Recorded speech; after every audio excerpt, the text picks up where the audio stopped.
मोदी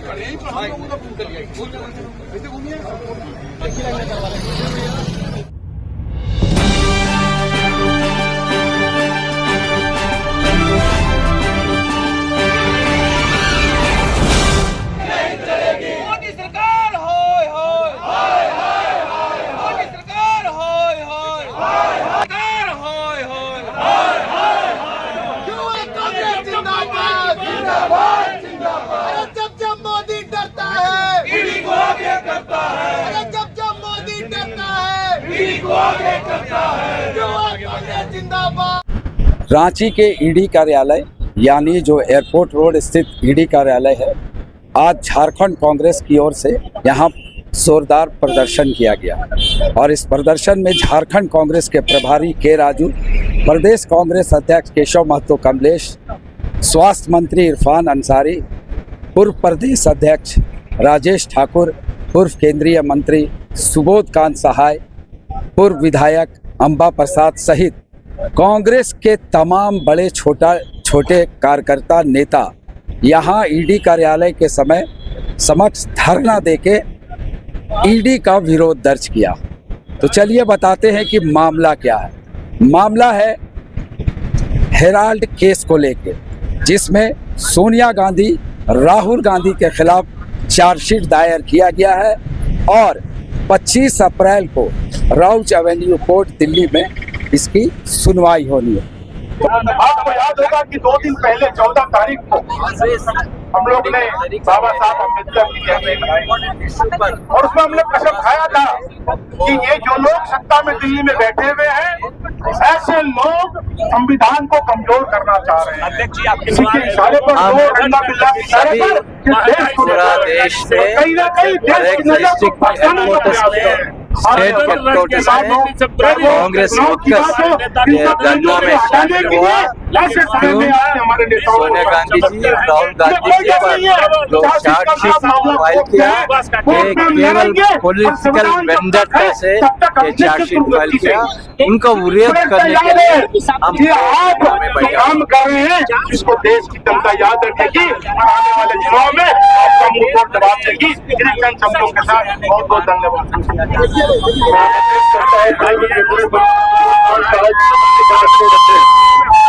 प्रदेश की ओर से असम कार्यालय के सामने हमारे प्रभारी महोदय, हमारे सब प्रभारी महोदय और जितने प्रदेश के जो हमारे वरिष्ठ नेता हैं सभी यहाँ पर उपस्थित हैं कि ये केंद्र सरकार की तानाशाही के खिलाफ ये जो ईडी एक उनके एजेंसी के रूप में काम कर रही है, वह निष्पक्ष काम करे और ये जो है उसके विरोध हमारा भाजपा का मन बढ़ गया है, कंट्रोल करना होगा। ये तो अभी झांकी है, फिल्म अभी बाकी है। एक रोज कोरोना हो तो रो लूं, रोज रोज रोने के लिए आंसू कहाँ से लाऊं, बहुत हो गया जी। संवैधानिक ढांचे के माध्यम से प्रहार किया जा रहा है, इसको रोकना है। सर अब तो आपके अध्यक्ष और सोनिया गांधी पर बीजेपी का हमला हुआ। बिल्कुल, मैंने कहा कि ये तो बहुत गहरा प्रहार है, इसे रोकना होगा। इसी के लिए हम लोग सड़क पहुंच रहे हैं। सर कैसे रोकेंगे? ये जाति हो रहा है, हमला पर तो हमला बीजेपी करते जा रही है। ये बर्दाश्त से बाहर हो गया। राहुल गांधी जी आन मान शान है हमारे, सोनिया गांधी जी हमारी त्याग की मूर्ति, हमारी भगवान है, दुर्गा स्वरूपी अवतार है। उस पर हमला जानबूझकर वक्त संशोधन बिल का दिमाग डाइवर्ट करने का एक एजेंडा इन लोगों ने पा लिया है कि कांग्रेस पार्टी जो है हम लोग सड़क पर उतरेंगे। ऑब्वियस है, हमारे नेता हैं, सदन के नेता है, हमारे आन बान शान है, हम लोग सड़क पर उतरेंगे। लेकिन मैं कहना चाहता हूँ भाजपा को, तुमने रेल भेज दिया, बेल भेज दिया, सेल भेज दिया, एयरपोर्ट भेज दिया और अब मुसलमानों की जमीन बेच रहे हो। ये मामला राहुल जी उठा रहे थे, ये मामला सोनिया जी उठा रही थी मजबूती के साथ, हम सबको बल मिल रहा था, लेकिन एक साजिश के तहत इसको डाइवर्ट करने का प्रयास किया गया है। निश्चित तौर पर मैं कहूँगा राहुल गांधी जी, आप हम लोगों के साथ है, गरीब के साथ है, संविधान लेके चलते हैं। निश्चित तौर पर यहाँ के अक़लियतों के साथ इंसाफ होगा और मैं संवैधानिक ढांचा को मैं कहूँगा आपकी जो विश्वसनीयता जो है उसको बढ़ा के रखिए। सत्ता आती है जाती है, इसलिए ग्रसित होकर काम ना करें। धन्यवाद। भाजपा कह रही है कि विरोध करने का आप लोग का अधिकार है, लेकिन जमीन और फंड हड़पने का नहीं है। किसका? भाजपा कह रही है कि विरोध करने का, प्रदर्शन करने का अधिकार है, लेकिन जमीन और फंड हड़पने का अधिकार नहीं है। भाजपा कौन कर रहा है? रविशंकर जी कह रहे हैं भारतीय जनता पार्टी को बता दीजिएगा, सत्ता आती है और जाती है, घमंड जनता बर्दाश्त नहीं करती है।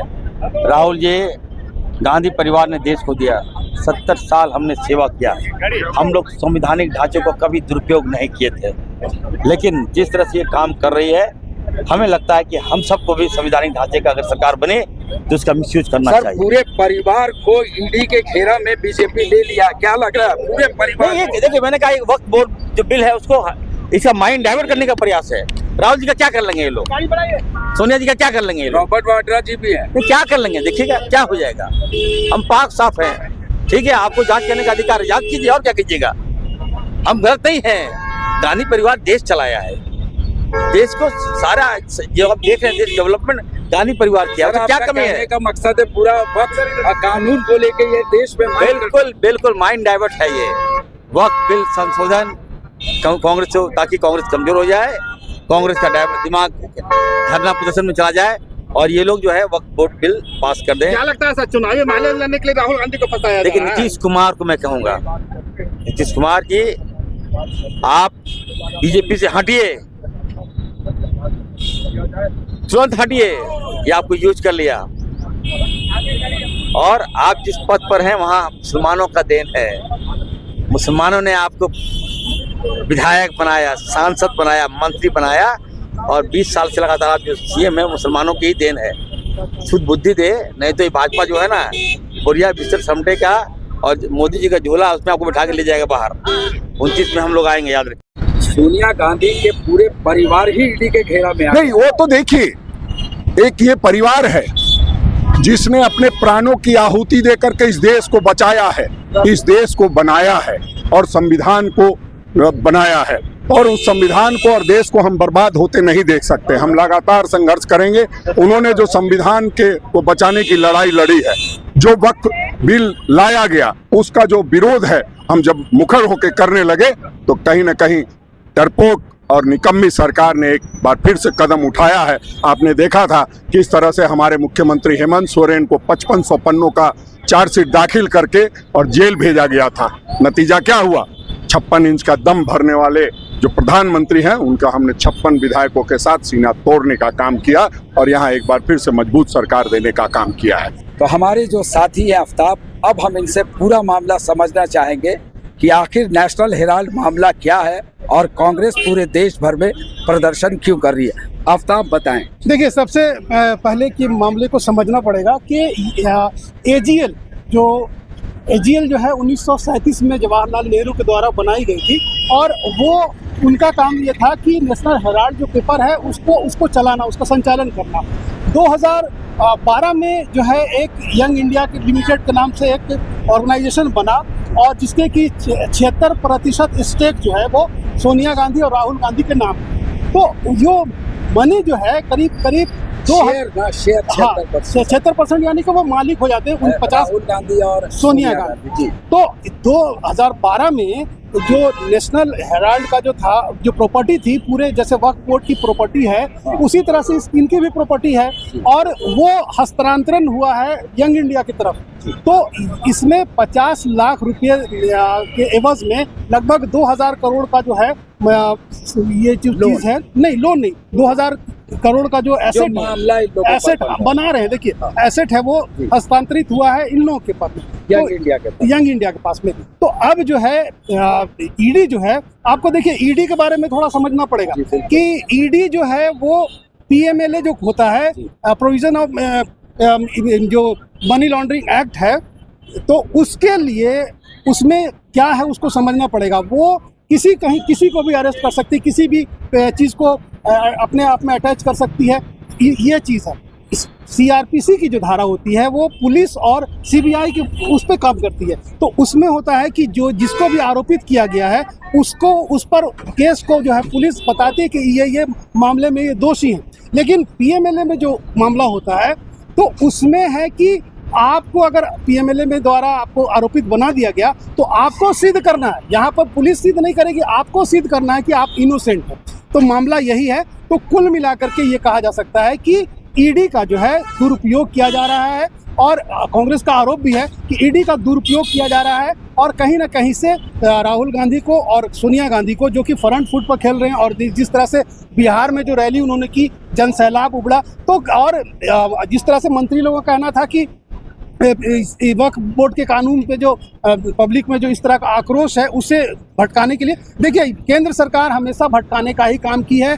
जनता को इतना ज़्यादा इन्वॉल्व कर दो उसकी ज़िंदगी को कि वो कुछ आगे सोच ही ना सके। यहाँ पर बात होनी थी रोज़गार की, यहाँ पर बात होनी थी सुरक्षा की, यहाँ पर बात होनी थी महिला सशक्तिकरण की, यहाँ पे बात होनी थी विदेश नीति की। तो इन सब चीज़ों से ध्यान भटकाने के लिए वो टाइम टू टाइम कुछ ना कुछ ऐसा करती है। तो ईडी का जो प्रकरण है, तो ईडी का प्रकरण जो आप देख रहे हैं ये होता रहेगा। और आसिफ, मैं बता दूं कि जब सत्ता परिवर्तन होगा तो सबसे ज़्यादा दुरुपयोग ईडी का दूसरी पार्टी करेंगी, क्योंकि अभी जो है, आपको एक चीज़ मैं और बता दूं कि 2024 में लगभग 25 जो है राजनीतिक नेता, 25 राजनीतिक नेताओं के खिलाफ में जो है बड़े बड़े मामले थे, जिसमें से 25 के 25 बीजेपी में चले गए।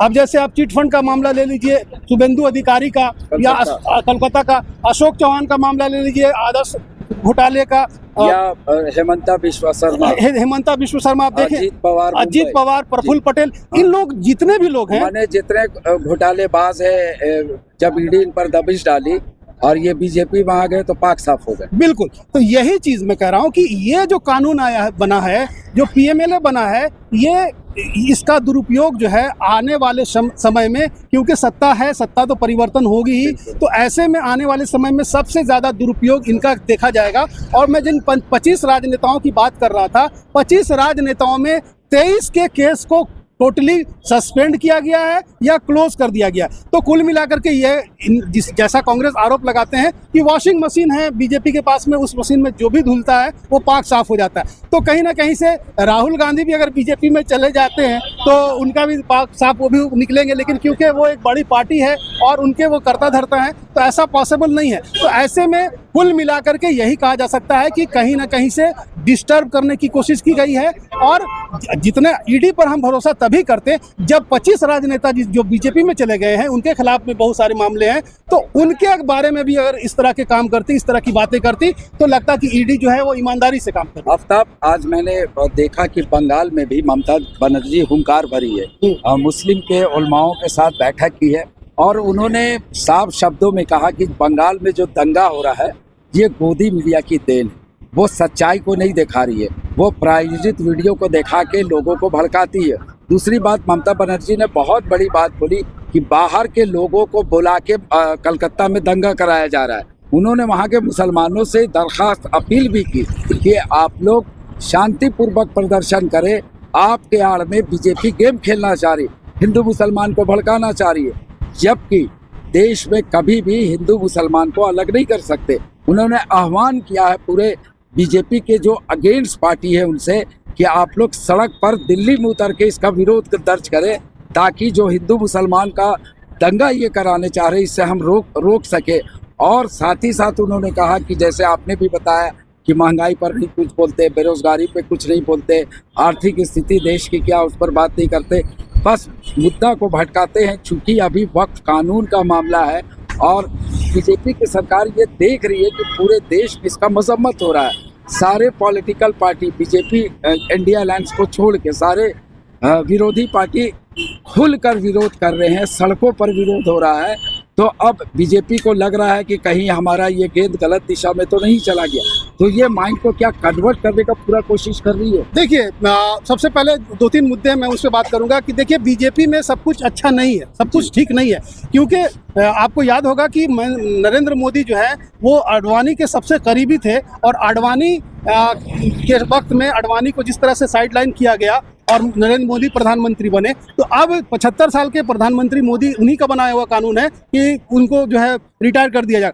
तो 75 साल की उम्र के बाद में देश में हो सकता है 2025 का जो साल है इस देश में बहुत ज़्यादा उथल पुथल होगा, तो बीजेपी में सब कुछ ठीक नहीं चल रहा। अब आते हैं राहुल गांधी पर। राहुल गांधी ने जिस तरह से रैली बिहार में की और वह कानून जो है कहीं ना कहीं से मुसलमानों के खिलाफ असंवैधानिक कदम है, ये संविधान के अंतर्गत नहीं, असंवैधानिक कदम है और इसे कह सकते हैं असंवैधानिक काम को संवैधानिक तरीके से किया गया। यानी कि गंगा के पानी को नाली में नहीं बहाना है, लेकिन नाली में गंगा का पानी आ सकता है। तो इस तरह की चीज़ है। अब रह गई बात दंगे की, तो देखिए दंगा देश के लिए कभी भी हानिकारक ही होता है। मुसलमान मरे या हिंदू मरे, मरता एक इंसान है, मरता एक हिंदुस्तानी है। तो इसे समझना चाहिए। और मुझे बीजेपी नेताओं से कोई शिकायत नहीं, शिकायत जनता से, क्योंकि बीजेपी नेता एंटी मुस्लिम जो बोलते हैं, जो जितना मुखर होकर के मुसलमान के खिलाफ बोलता है, उसे उतना बड़ा पद मिलता है, उसे चुनाव जीत जाता है। तो आम जनता की जो है वो गलती है, आम जनता उसे पसंद करते हैं, तभी नेता बोलते हैं। माने आपका कहने का मतलब है, बहुत अच्छी बात आपने कही कि देश की जो जनता है, हमारे हिंदुस्तान की जो जनता है, चाहे वो किसी भी जाति धर्म के हो, उन्हें समझना चाहिए कि हम लोगों को किस दिशा की ओर बीजेपी लेके जा रहा है। बिल्कुल, देखिए जब बीजेपी को सत्ता सौंपी थी हिंदुस्तानियों ने, हमने जब सौंपी थी, उस वक्त में 55-60 रुपए का पेट्रोल हुआ करता था, आज 100 रुपये से ज़्यादा का है। 15 रुपये का आटा हुआ करता था, आज 44 रुपये का है। 12-18 रुपये का चावल हुआ करता था, वो 40 रुपये का है। तो ये सिलेंडर 400 का था, वो 1200 रुपये का है। तो उसके बाद में भी अगर मोदी जीत जाते हैं तो ये मोदी क्यों करेंगे काम? मोदी क्यों महंगाई कम करेंगे जब वो इतना कुछ करते हैं और बीच में एक कोई मुस्लिम हिंदू का मुद्दा आ जाता है, फिर सब एक हो जाते हैं, सब वोट देते हैं उनको। माने एक और बात हम आपसे समझना चाहेंगे कि बहुत सॉफ्ट टारगेट मुसलमानों को हिंदुस्तान में रख लिया गया है। गेंद हो गया लग रहा मुसलमान, जिससे जैसा मन कर रहा है खेल रहा है। देखिए, मुसलमान को देश में दोयम दर्जे का नागरिक बनाने की कोशिश, नाकाम कोशिश है, ये कोशिश पूरी नहीं होगी। और जब मुसलमानों के खिलाफ अगर कुछ सरकार करती है तो उसका जो गैर मुस्लिम लोग हैं उसका समर्थन करते हैं, उन्हें अच्छा लगता है।